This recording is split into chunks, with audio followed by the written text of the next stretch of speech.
Hey everyone, and welcome to this video where I will be drawing myself as a Valorant agent. Not only that, but I will be attempting to replicate the art style as well.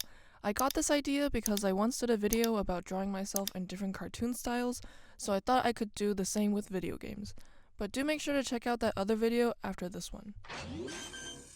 Starting off the entire process, I had to do a lot of analysis and research of the Valorant art style. Luckily for me, the actual splash artists that work at Riot post their process on YouTube, and I watched them to get a sense of their workflow. One of them was Suke and the other was Galen. First, they would always start off in black and white to make sure that the values and poses were to their liking, then they'd move on to adding color using layer modes. I also saw that Suke liked to use a brush with a lot of color jitter to get variations of the main colors that he wanted to use. Actually, he was selling the exact brushes that he would use on his art station, which I purchased for like $3 or something. Then it was probably just using references and rendering the artwork from there.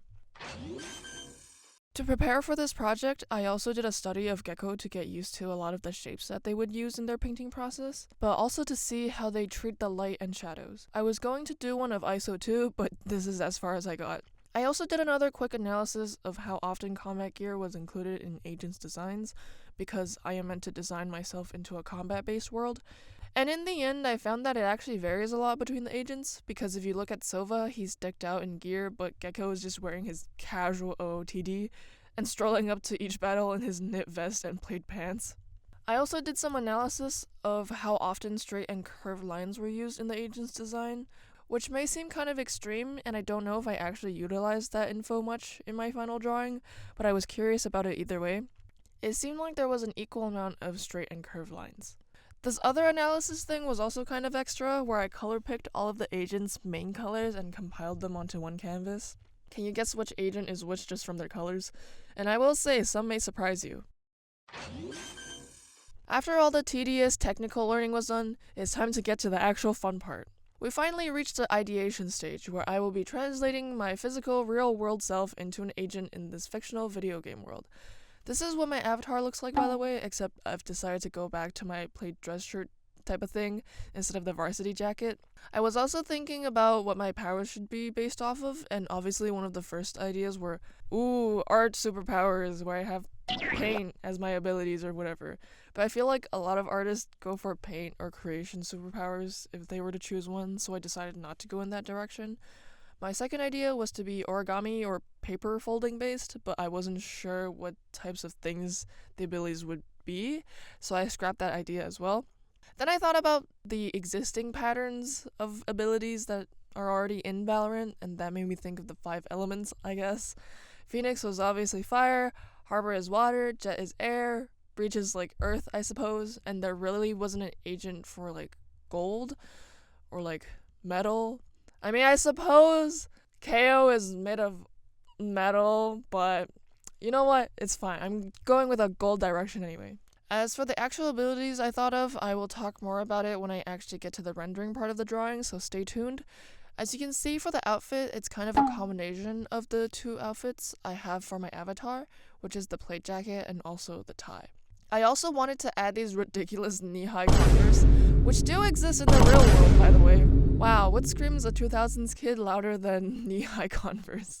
As for the pose, I tried to get down as many variations as I could, then I narrowed it down to 2 main poses that I was stuck between, so I took it to Instagram to ask her opinions, which, to be honest, I feel like the only reason the majority chose the first one was because it had more color in it, which people may feel more drawn to, or like biased against, I guess. But I feel like deep down in my heart, I want to go with the second option. Then I remembered my friend Leo, who specializes in rendering characters and concept art, so I asked for his opinion, and he said he liked the second one better. The reason being the gun follows the gesture of the body more, which I could see more clearly after the fact. I also think in the first pose, the arms shoot off into the bottom, taking the audience's eye off the character too quickly, and feels a little bottom heavy and a bit too symmetrical, while the second one allows the viewer's eyes to linger on the character for longer. So, sorry Instagram voters, I went with the second one anyway. My friend also said I should push the values more on my rough sketch, which makes sense because as an artist, I've always struggled with contrast and value the most. Like, I am very safe about it and afraid to push the limits a little bit. And another tip he gave me was to edit the silhouette to sharpen the shapes more and make it more readable. So with the sketch ready, I took my work into Photoshop because that's what the industry professionals use anyway. I started to clean up the sketch more and make the shapes of the drawing more clear and implement all of the critique that I got.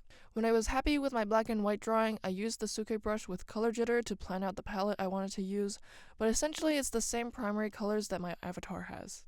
I also kind of just color dropped the existing colors that were similar to the ones I used from the actual splash arts that already exist. I started to select colors from the color blocks and add them to my black and white drawing on a new layer and changing the layer modes to color so that the values I worked so hard on will still show through. I should have also included this as its own step, but I did take the time to compile reference photos, including my actual face, because I think I would have a much easier time rendering the planes of the face with an actual photo to look at. Also, I am holding a toy gun I had lying around, which is kind of perfect for this project. And I also had these leather gloves from when I had my whole K-pop dance phase, so those were also really good for references.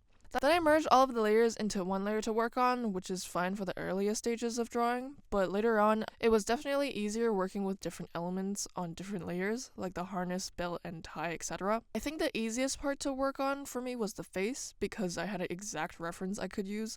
I was essentially doing a photo study of my face, but trying to be more blocky and shape-based about it, because that's what the Valorant style requires. And speaking of the Riot games, I think I prefer Valorant's art style more compared to the League splash art because they look a little too smooth to me.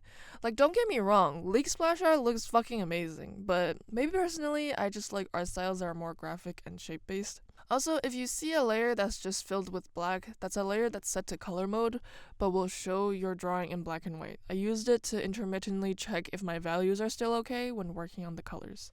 Anyway, I said earlier that I would discuss the abilities I thought of for my agent, and we are finally getting to that segment. So I've decided to be a sentinel, which, if you're watching this and not super familiar with Valorant, is to, quote, focus on defensive play with emphasis on supporting the rest of the team through providing intel, anchoring down sites, and preventing the enemy from flanking.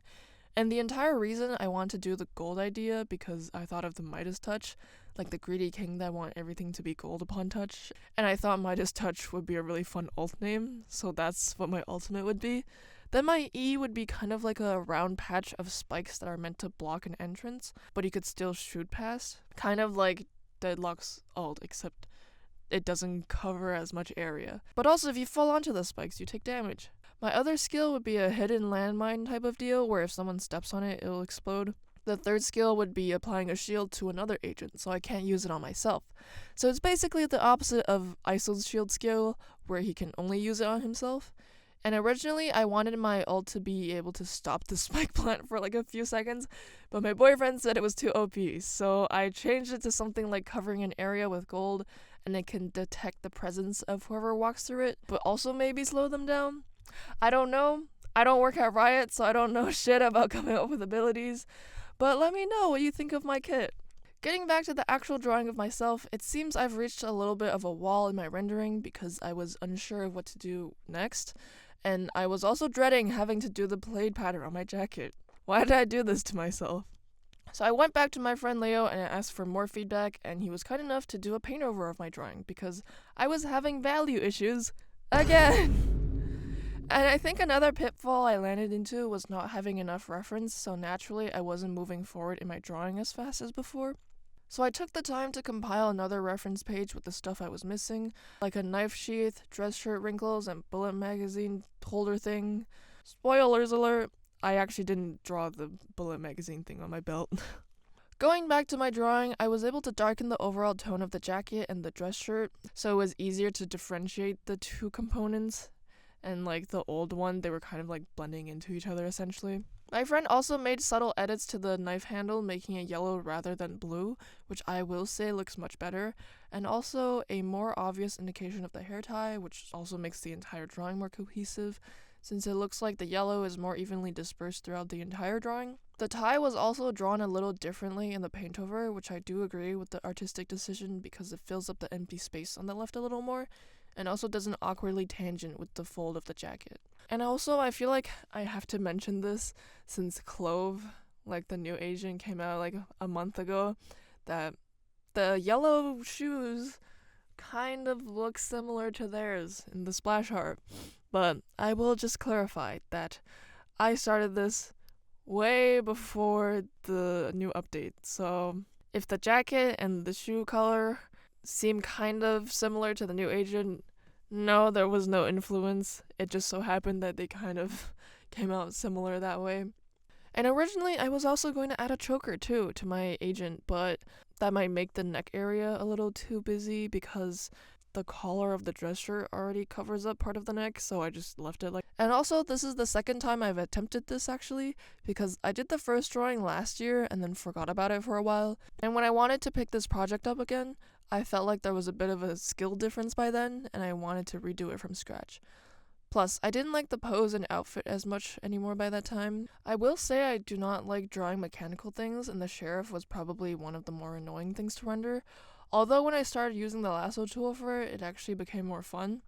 I don't know if you can tell, but I did not put that much effort into the appearance of my ability visually because I barely planned anything out for it in the ideation stage, so I kind of just winged it, and it turned out not bad. Referencing the images I compiled, it seemed like most of the abilities of the agents are visualized with very graphic shapes, so I thought as long as the shape looks pretty, then it should be fine after I slap some random colors on it. And hey, what do you know? It actually turned out pretty good. For the final touches, I used white to rimlight the leftmost edges of my character, then used this navy blue color and used an airbrush to paint it under all the white edges.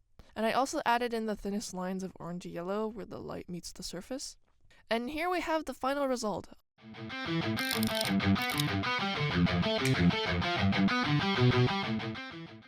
I decided to codename myself Jin. No, not like the BTS member, but Jin as in gold in Chinese, or like guess like Jing. Wow, I'm so creative, right? And honestly, I really like the way it turned out. Does it look like the Valorant style? I'd say so, but obviously not down to the T. But huge thanks to my friend Leo for giving feedback. It helped me tremendously since doing concept art / splash art is not my forte. Make sure to check out his stuff too. I'll leave the links to his Instagram and ArtStation in the description. And in general, I thought this was really fun to do, but definitely challenging at times. I really look forward to making more of these types of videos and drawing myself in other video game styles. This video is also very condensed of my whole rendering process, so if you're interested in watching a longer version, I will also have that up in my channel. Make sure to like, comment, and subscribe. I would really appreciate it. This whole thing took so long to make because I was trying to find time between college assignments to do it. So really, it took a span of 4 or 5 months to finish it. But anyway, thank you for watching and see you in the next one.